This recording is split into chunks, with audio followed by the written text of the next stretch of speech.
I know, new format of video, right? No face, it's just gameplay. But hear me out. You're just wondering, right? You have friends on PlayStation, you have friends on Xbox, you have friends on PC. You're wondering what game should you get? I mean, which one? I'm here to at least help you get a gist of what they all offer. Okay, so let's just hop into this. First but not least, we have Xbox. And Xbox main selling point kinda is Minecraft. Why is that Minecraft? I don't know, man. That's what Microsoft does. They control everything that Xbox do because Minecraft controls Google and they have the whole world under their thumb or something like that. Well, also, right, Xbox is like a family console because they do a little bit of everything. Not too much of this, not too much of that. It's just, it's just a system you boot up and you can play games on it. You can listen to music on it. You can look at really any type of streaming platform on it. YouTube, Netflix. I wouldn't even be surprised if they added Peacock in the future. And something else to consider, out of all the console options you have so far, if you're trying to get like a mainstream one out of these three options, the Xbox is relatively cheaper. I mean, it's not as popular as PlayStation or PC, because recently, now let's be honest, who's trying to get an Xbox? The Xbox craze last time was the 360, and I still have that. I played Tony Hawk American Wasteland. I love that game. The 360 was great. It beat PS3.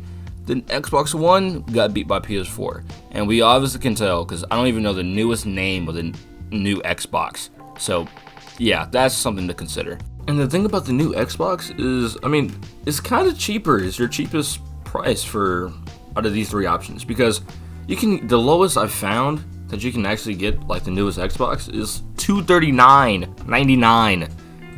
$230. That's not a bad price. That's like old Xbox 360 days. You can get a console for like $300-$400. That was because that was the reason consoles were cheap.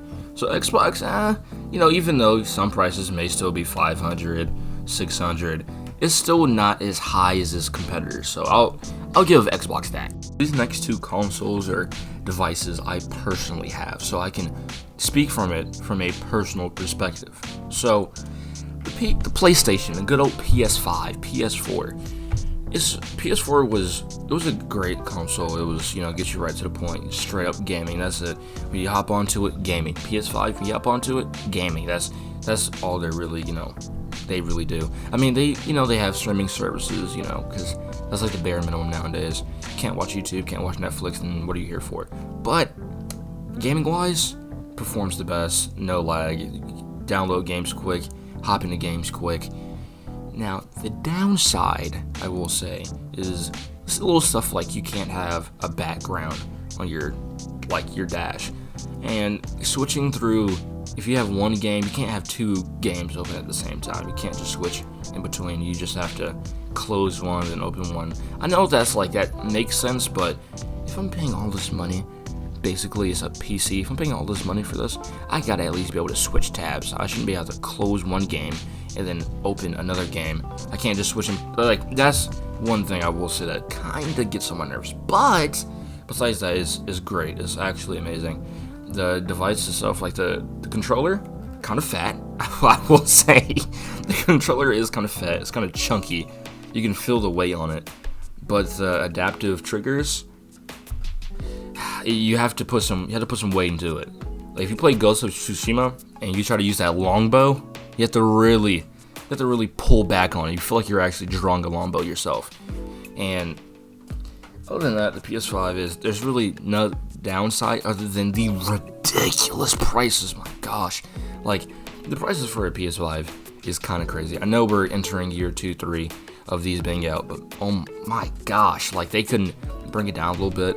I know day one PS5s compared to now, their heatsink is bigger, so it doesn't get hot as quick, but you still can lower it down by $100 or $200. Saying PS5s are still going for $800, $700 in today's time. Like I get it, but like really, do we really have to do that? Yeah, the prices are absurd though. Okay, so now this next one right here, this bad boy, I've had personal experience with, is a tricky market to navigate. PCs, right? There's many different approaches you can have. You can have two different approaches.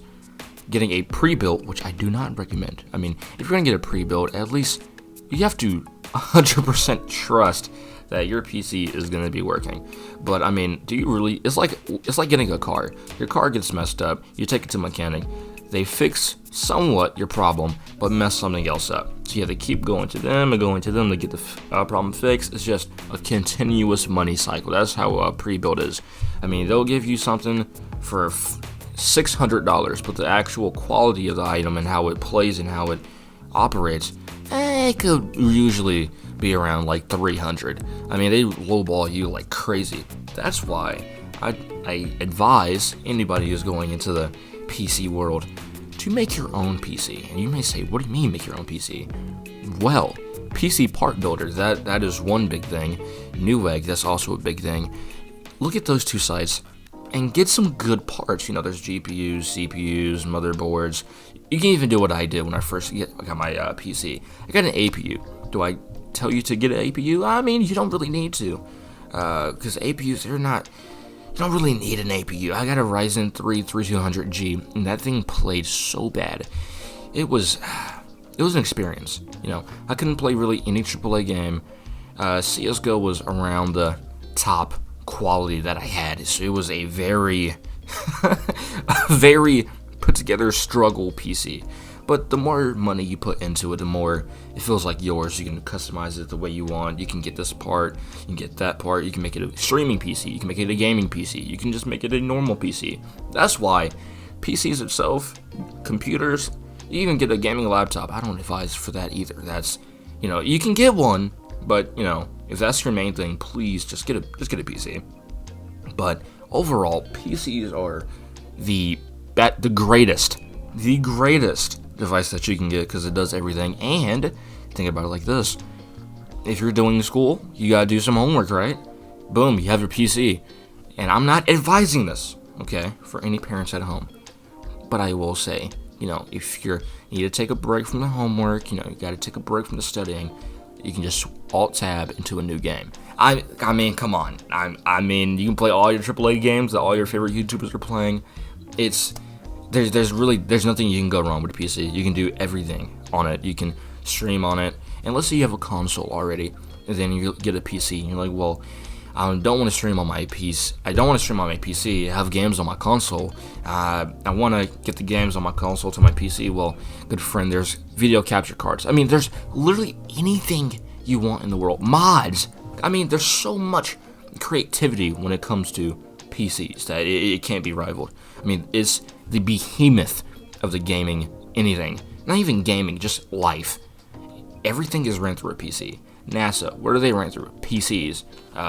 Your lights, your street lights. What is that ultimately connected to?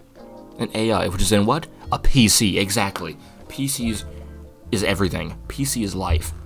And I advise you to get one now. I mean, don't go for a crazy build. I mean, you can go for a $1,000 build if you want, but you can get some good parts for a little cheaper. I mean, the market is kind of trash right now for parts. I mean, when I got my parts, it was awful. But listen, PCs are the wave.